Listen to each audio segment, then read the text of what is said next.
kyabakwese ekirala nga muvudde ku kya basi kambalage East African Regional Meeting eyatudde then tweyongereyo. Community EAC heads of state have urged Democratic Republic of Congo's President Felix Tshisekedi to hold talks with all stakeholders in the eastern DRC conflict, including Rwanda and M23 rebel group. On Wednesday, January 29, the EAC heads of state held an extraordinary summit on the escalating conflict in eastern DRC. Kenya's President William Ruto, who is the chairperson of EAC bloc, presided over the meeting held virtually.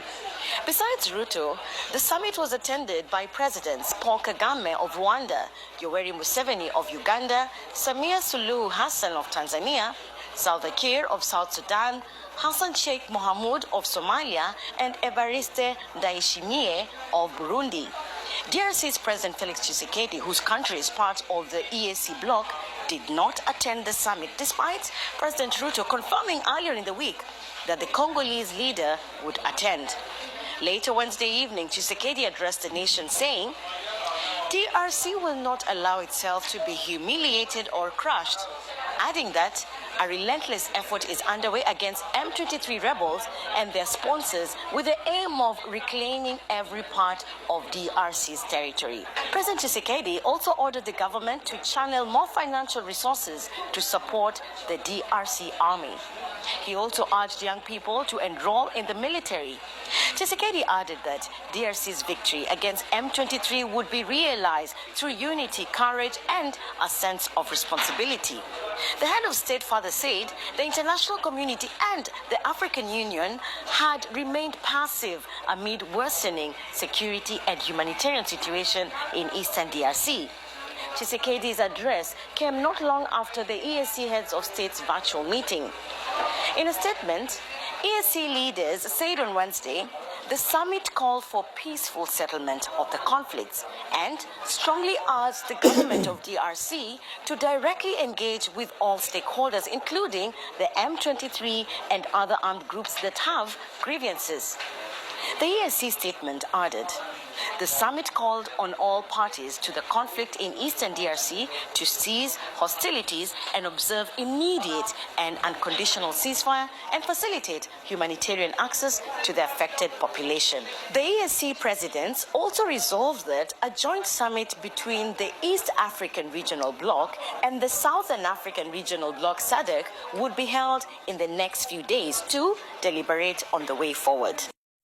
Otyo kati gugenda kuseka eyo ye meeting gye tulina tubuzayo meeting yeji bakubira embwa ababbi bano bana ba East African Community bemulaba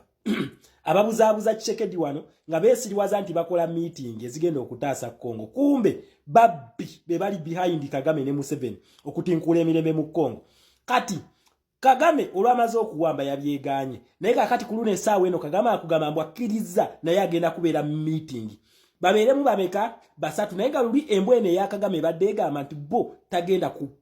Tshisekedi yalina okwogera ne M23 Tshisekedi meeting zaabwe yaziganye okuziyingiramu yagamba amaje gaveyo teri kuteesa n'abayeekera ba M23 teri naye mujjukira ekintu kino kye bateesa kolede kyali kibaddewo bakiteesaako ko era Kongo nekkiriza nti abantu bano abatuusa bagamba nti nno bo bali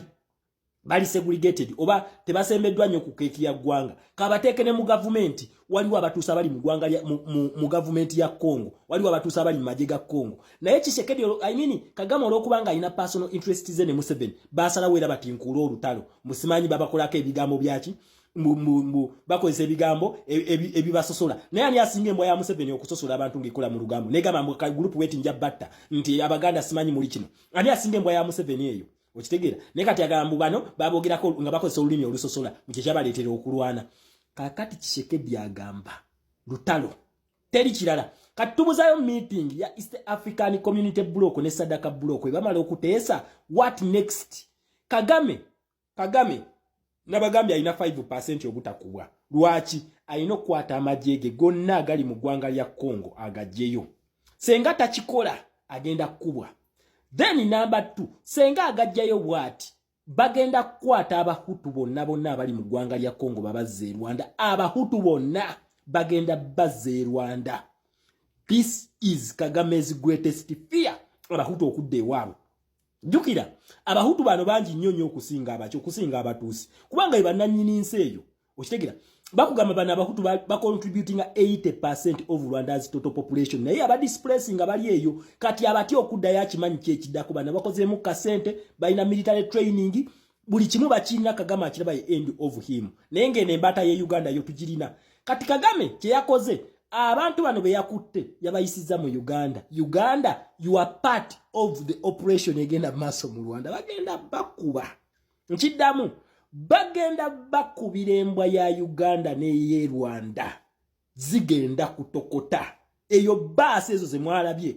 Kagame yabiyingiza mu Uganda ezo basi mbu zabadde zizzayo ba machineries naye machineries yi a training ira kutta oba kuttibwa ejo e training ya machinery ne bano bebogerako tebalwanye na kulwana kwa abadde ne mission ya kulabisa musajja ono naye tebalwanye na kulwanya batadde wansi ebyo okulwanyisa Kagame n'abatwala eranda na proving ati M23 n'abayisa na Uganda ku ntebe airport na proving ati ne Museveni naye ali mabigaga M23 under UN report yakolebwa nti Kagame ne Museveni be ba sponsors ba M23 era kati bili proven mwezo basi ze mwalabi